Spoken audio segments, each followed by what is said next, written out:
Hello there. Before we get started, as you can see, I'm standing outside next to my cactus plant just to commemorate on how beautiful and precious life can be. And sometimes we just don't know it until it's put on the line. Crypto Ray and I had the privilege and honor to interview somebody who exemplifies courage, resilience, but most importantly, love. We also like to take this opportunity to thank the Loma Linda Medical Center. John Ferris could not express how much it meant to him, the love and support throughout his process of dealing with leukemia, and how it was the medical resources there that were able to address and get him on the fast track to recovery. We also like to take this opportunity to dedicate this episode to all of those who have faced the reality of leukemia or cancer overall. Now, let's start the show.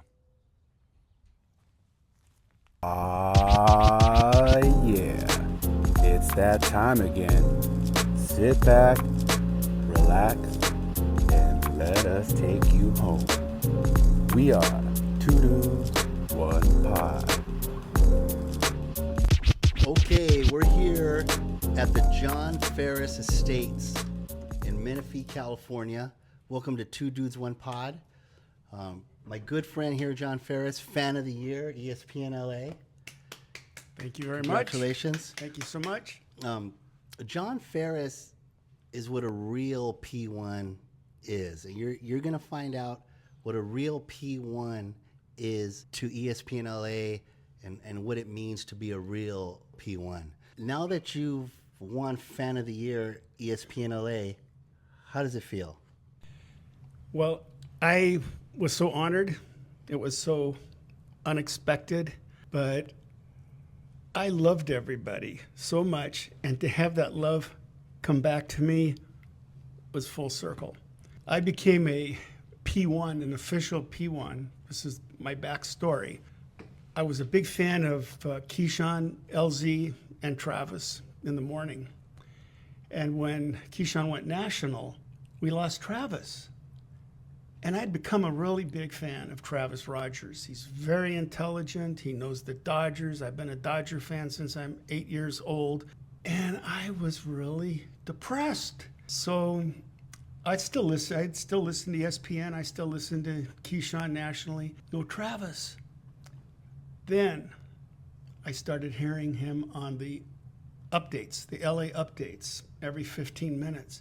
I said, oh my God, it's Travis. Well, fast forward to February 11th, 2021, the debut of the Travis and Sliwa show at 7 p.m. He's bigger and better. Travis and Sliwa, 7 to 9 p.m. Travis and Sliwa debuts tonight, 7 p.m. 17 ESPN.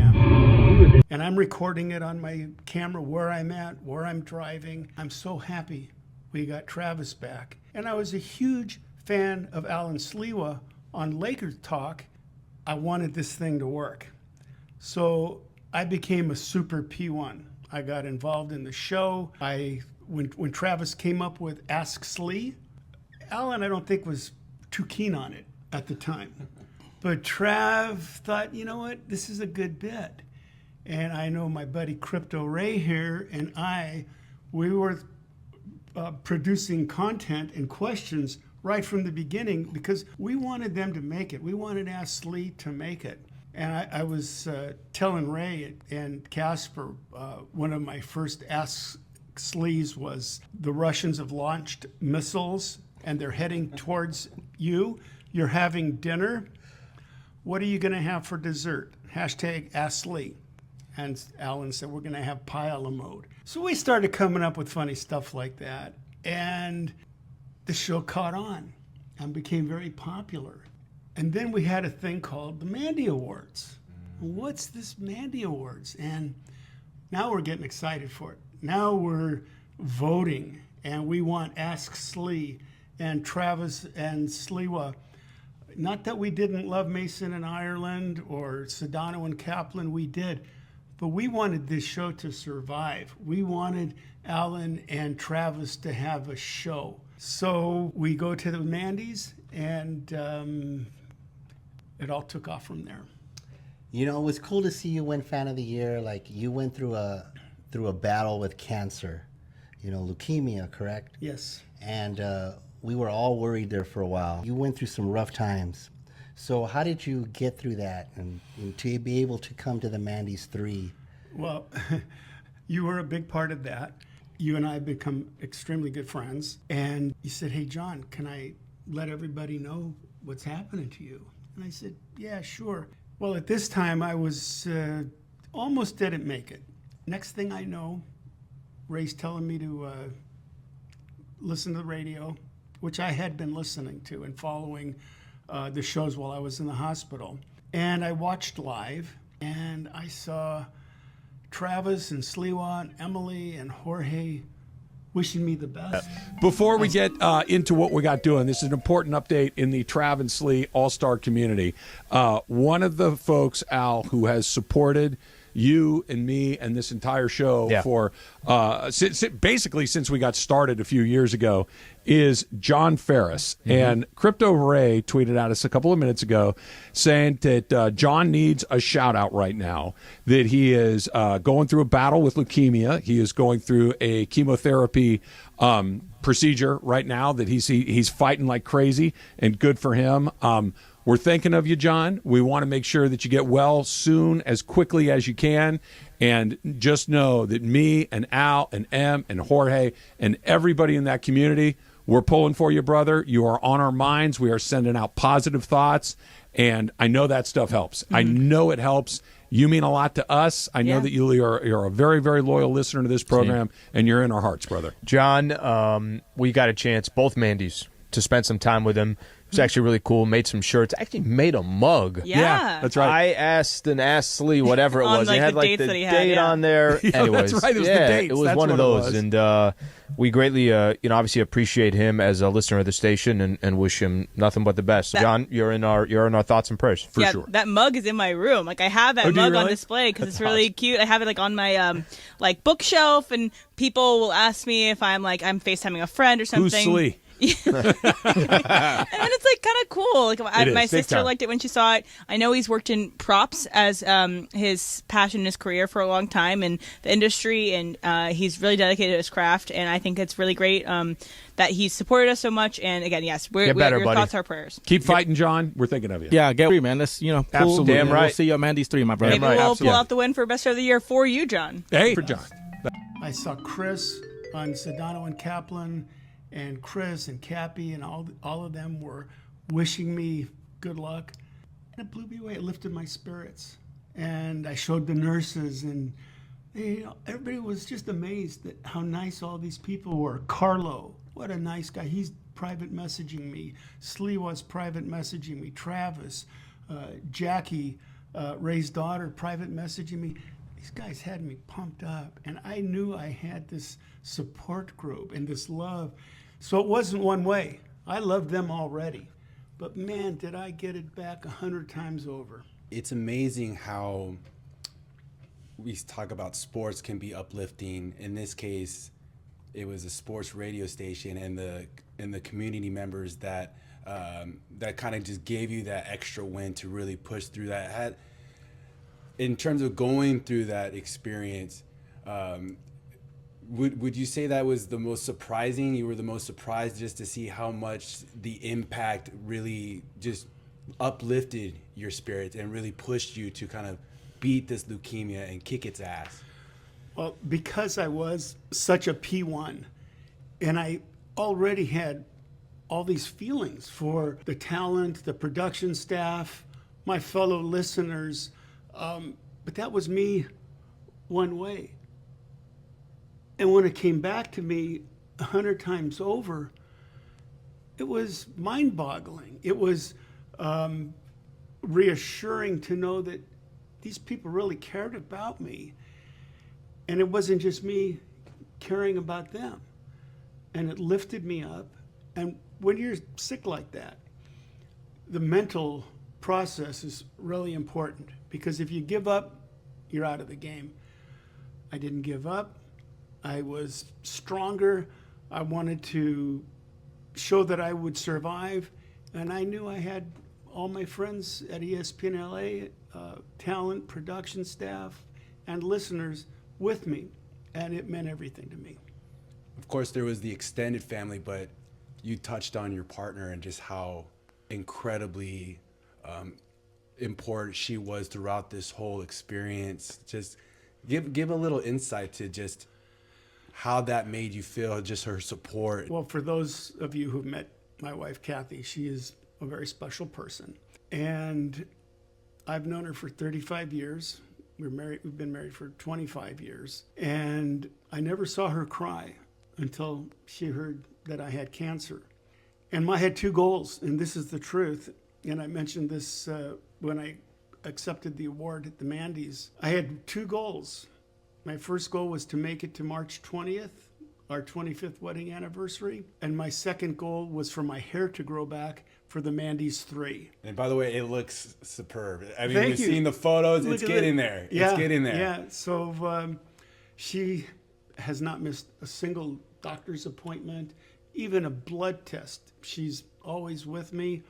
She's an amazing lady. She's my strength. She's also a Taekwondo master. Oh. Yeah, so I have protection There you all go. the time. She's a master artist. She got her master's degree in Bogota, Colombia. I've shown Ray and Casper her artwork around the house, and she speaks perfect Spanish, and she's been my rock. So I've had support. Her congregation, the Korean Presbyterian Church in Murrieta, has supported me. The pastor and his wife, they've come to the hospital. They're praying for me every day. And all that kind of support has saved me. And here I am. There he is. You know, on this wonderful podcast. And I hope everybody is watching this one and the rest of them, because this is good stuff. God, she's great. We've met her. We've talked to her. All those things that she does is amazing. And, you know, when people think of P1s or, you know, people listen to the radio station, I think they're, you know, they're just these fanboys that just listen to the radio, got nothing better to do. But John Ferris, his background is amazing.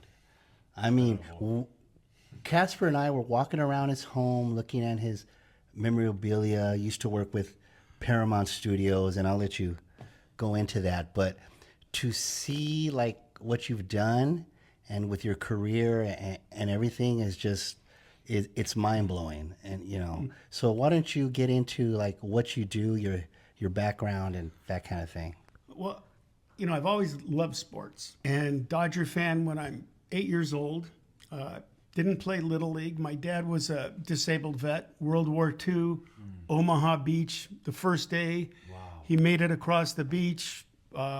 He and his buddies, they liberated France and Belgium. He got blown up storming a pillbox on the Siegfried Line in Nazi Germany. But he survived, but he was handicapped. So I really couldn't play ball with him. I really couldn't do Little League. But I loved my baseball cards with a piece of gum in them. And I became a Dodger fan. I went to my first Dodger game in 1958. When the Dodgers moved to LA played their first game April 18th in 1958. They beat the Giants 6-5, the New York Giants. I have the newspaper framed, and I will be giving that to Travis Rogers. I have Sandy Koufax's Perfect Game newspaper framed, and I have the newspaper where Johnny Roseboro was hit on the head with a baseball bat by Juan Marichal as a reminder of why we don't like the Giants. Mm-hmm.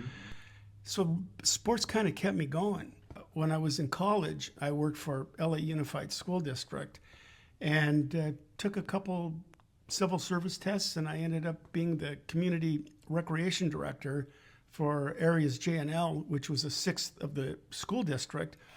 And we did all the regional sports activities, after-school programs, play ball with the Dodgers, punt, pass, and kick.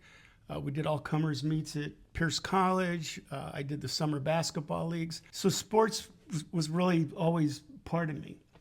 And I listened to the talk radio in the mornings. I used to listen to McDonnell Douglas, and I used to listen to Mason and Ireland. So that's part of my fabric. And when I was with the school district, one of my supervisors had told me that there was an opening at this prop house, Ellis Mercantile in Hollywood. And so I left the school district. I went to run this prop house. I became the CEO, and I started a new career in the motion picture business. We were the oldest prop house in Hollywood. We had one of the 2 largest firearms collections, and I stayed CEO for 17 years. I did most of the props for all of the Clint Eastwood movies, did films like The Untouchables.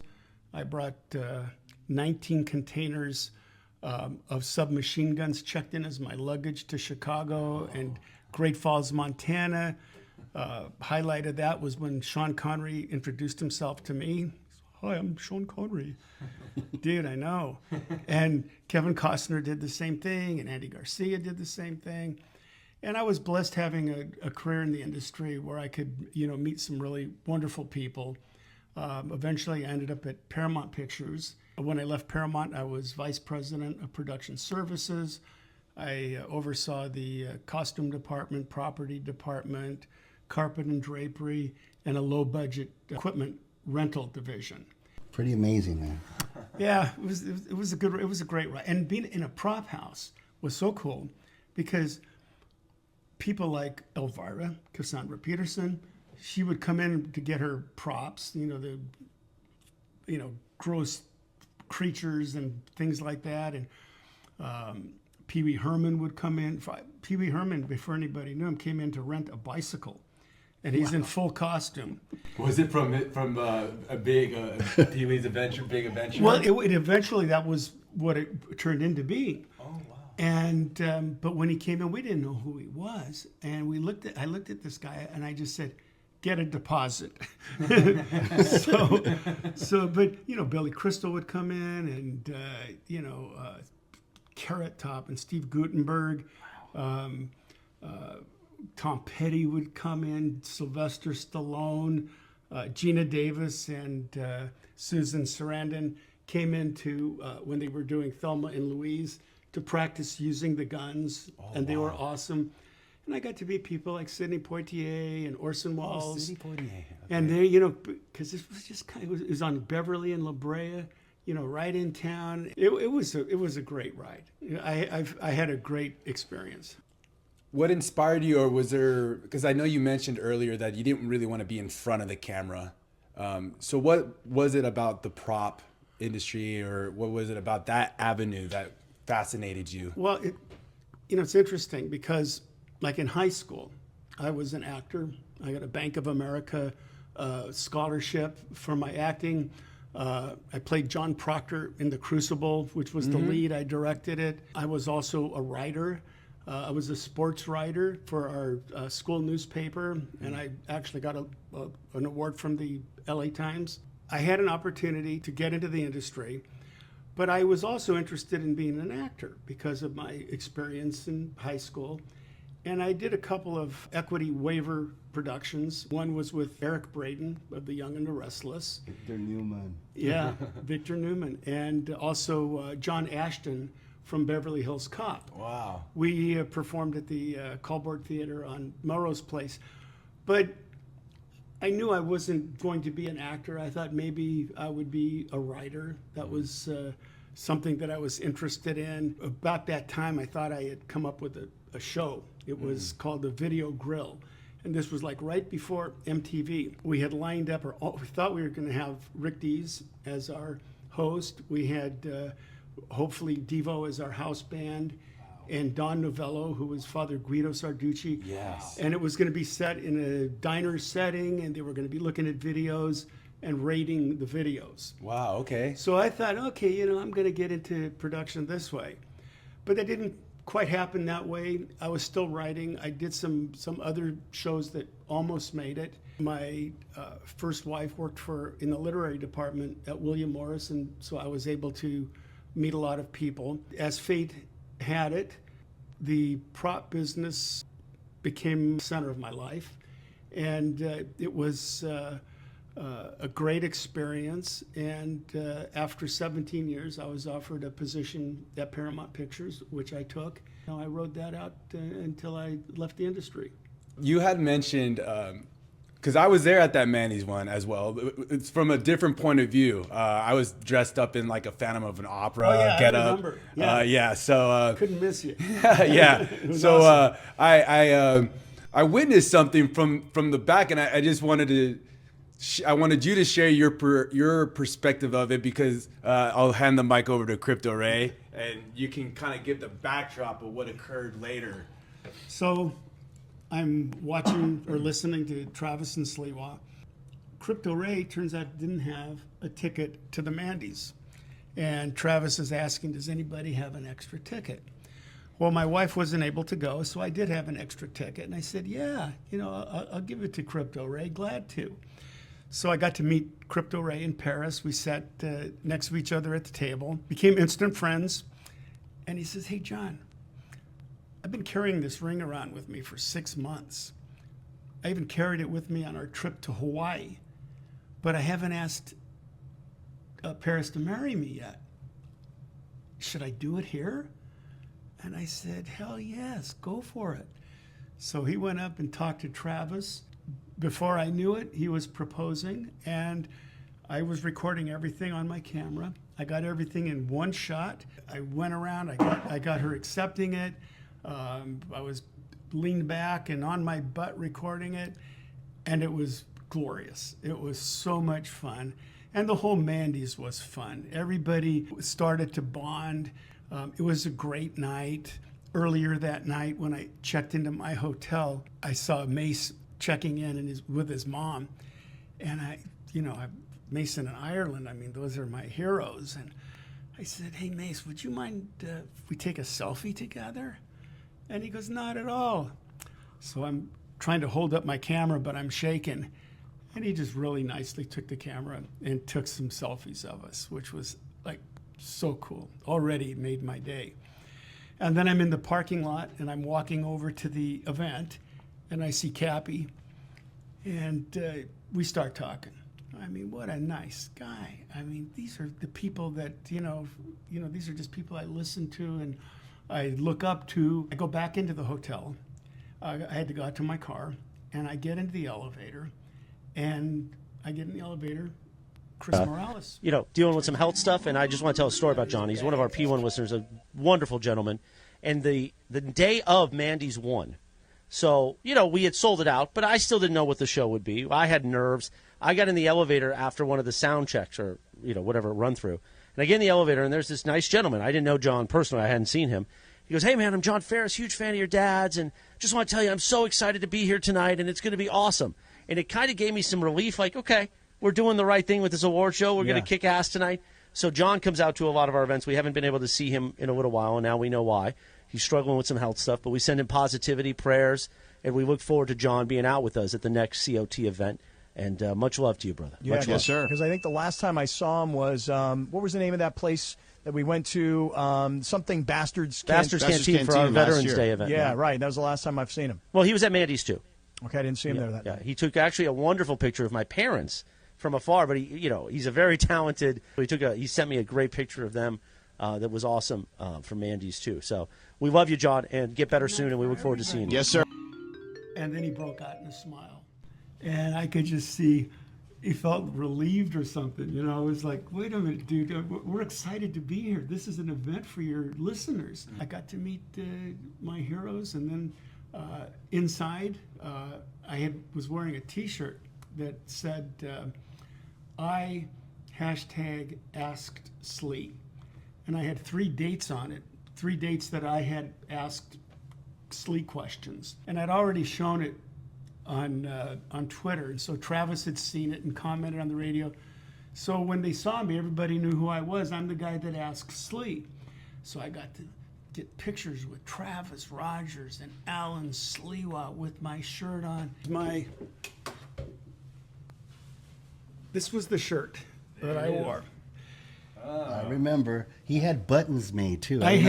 You had buttons. I had buttons. I had mugs. Oh, nice. There it is. And Emily still says she has her mug on her shelf at her house. And it was just a great night. It was, and everybody bonded. I don't know. I've never really seen anything like it. You know, I've been in the industry for 40 years, and I've, been to, part of, big events, the American Music Awards and Country Music Awards and Motown 25. I'd never been more excited and had more fun at an event and met more nice people than at the Mandy's. Well, first of all, this is wild, like how we've come full circle. Pardon the pun, circle of trust. But we've come full circle from that first Mandy's. Like if you hadn't recorded that whole scene, like with the proposal and stuff, it set off a chain of events. Yeah, it did. Where like it got attention. Then I got Fan of the Year award. A lot of bonding. Yeah, and then you got Fan of the Year. It's crazy how it all comes full circle. And to hear me tell you how like you were nervous taking pictures with host of the ESPNLA or the ESPNLA personalities when you've met Kevin Costner and Clint Eastwood and you've been to, like you say, these American Music Award shows and met all these celebrities, been a big part of Paramount. And to hear you say, like, yeah, I got nervous meeting Steve Mason and Cappy and Christopher Morales. Because I really cared about them, I really liked these people. In my mind and what I thought, they were good people. But for it to come true, and they're actually the kinds of people that I thought they were, just blew me away. Yeah, I think that's where you said it. Like, they're the kind of people I thought they were. Like, when you meet them in person is when you really get to see who they are, and they're accessible. And the messages. John Ireland sent me a private message after the last Mandy's, and he talked about how his wife has had cancer twice and how much he could relate to it, and how my award and segment was the highlight of the night for him. And I texted back to him. I said, "Can I post this on X?" And he said, "Absolutely." So I did, and it's there. But this is who we're dealing with. And Jorge Sedano, he messaged me and told me how much it meant to him. And it was just great. And then, side story here. So the Monday after the Mandy's, I'm listening to the show, and they're saying that Sli is at Pechanga Resort out by the pool. Well, that's just down the road from me. So I thought, that poor guy, I hope he has some sunscreen. So I jumped in my truck and I drove on down there, and I stopped at 7-Eleven. I got him some sunscreen, and I'm walking up. I had security around the pool, but I wore my Mandy's 3 ID tag, and I showed the security guard. I said, "I'm with the radio station." He goes, "Oh, no problem. They're over there." So Sli sees me coming up, and he starts cracking up. I put on the headsets, and Sli's cracking up. And I got to talk on the radio and tell everybody how much I cared about them, and how we always cared about Emily, worried about her when she was traveling cross country, and worried about the bacterial level in her pizza that she would eat on the floor and it would be out all night. And we did. I worried about her first date with Connor. I told her, I said, "We got your back. If he's doing anything, you let me know. I'm going to be there." But we just became friends with everybody. And just to be able to go back there after the Mandy's and say hi to everybody was really cool. I was just going to touch on what Crypto Ray was saying, just the as we're pursuing doing this podcast, and the amount of support that we've gotten from the radio personalities when they really didn't have to. They're not just radio personalities. It's like an extension of a family member in a lot of ways. Yeah. And so it's to have this opportunity to get to know your story, and just how much the overall connection that you have. Because honestly, I didn't know your depths with Travis and Sli. I was talking to Crypto, like, so what's your history? And So to hear about your relationship with Travis and Sli with their show, because I do have a lot of appreciation for what they do, and I think it's important that to hear this type of side of them, because we get to hear about Sedano and Kat, Mason and Ireland, but to hear you share about Travis and your relationship. I'm a Travis, but I'm in the circle of trust. No, I definitely. I support all the shows. I love them all. But yeah, to your point, to see them embrace your podcast on their shows, and they genuinely want to do it, and they really want to support you. You know, the people, you hear so many times, oh, we're like family. What? Now, this group really is like family. It's not just a trite statement. This is a reality, and you have to live it and experience it. We all have, and that's why we're here, and we will continue to support it. I mean, there's a lot of love going on in both directions. Yep, exactly. And that's why the Mandy's 4.0, there might be an after party here at the old John Ferris home estate. I've been telling the guys, I said, let's party here. I got a big Party, house. party, oh party. Okay, you hear that, everybody? I want you coming out here. How you feeling? I'm feeling great. I had a little relapse on May 31st. They did a biopsy. They saw less than 1% cancer in one of my cells. A test that 10 years ago they wouldn't have even been able to do because it's such a small amount. And they put me on some medication. I'm taking a pill that was released by the FDA 18 months ago. I feel great. I have no side effects. And we're very confident that everything will be completely clean on the next biopsy. I feel strong. I'm walking my dogs. Still involved with a company that I work with. And life's beautiful, and I appreciate every day that I'm alive. And I think everybody should do the same. Mm-hmm. You don't really realize and appreciate the beauty of life until it's almost taken away from you. Yeah, it was a pleasure coming to your home, and it's a beautiful home. Guys are always and welcome. There's plenty of room here, guys, for everybody to come out and have a celebration. And we know for sure we're going to do Mandy's together, Mandy's 4 together. I hope you bring someone else out here for an interview. Absolutely. Okay, you heard that. We could be doing more interviews at the Ferris Estates out here in Menifee, California. Alan Sliwa. Yeah, I think Come Alan on down, Sliwa. Alan. Come on down. We need to have Alan Sliwa here. What kind of food does he like again? You're an expert. Oh, well, he likes Middle Eastern food. I'll have dolma. I'll have some tabbouleh, no problem. And if we can get Trav here, I have 3 gifts for Travis Rogers. Yeah, Travis, man. Those are some piece of memorabilia that anybody would want. I have Sandy Koufax's Perfect Game framed. I have the LA Times sports page when Juan Marshall hit Johnny Roseborough over the head with a baseball bat. But I also have the newspaper on April 18th, 1958, when the Dodgers played their first game in Los Angeles, where they beat the New York Giants 6-5. I have the full sports section framed, and it's waiting for you, Travis. Just come on down.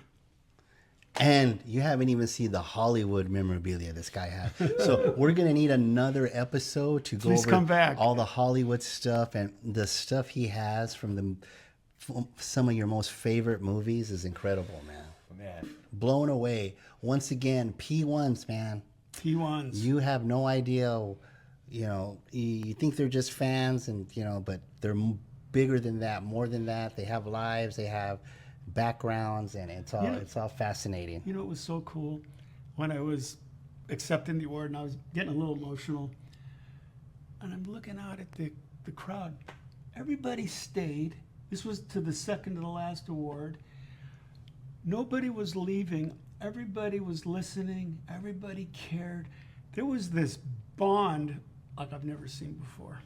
Incredible. You guys were there. You know what I'm talking about. It was incredible. It's electrifying. It gets better every year. So to your point, you were concerned, like, Morales was concerned, the first Mandy's, is this going to make it? And here we are. Looking forward to Mandy's 4. All right, cool. Well, thank you.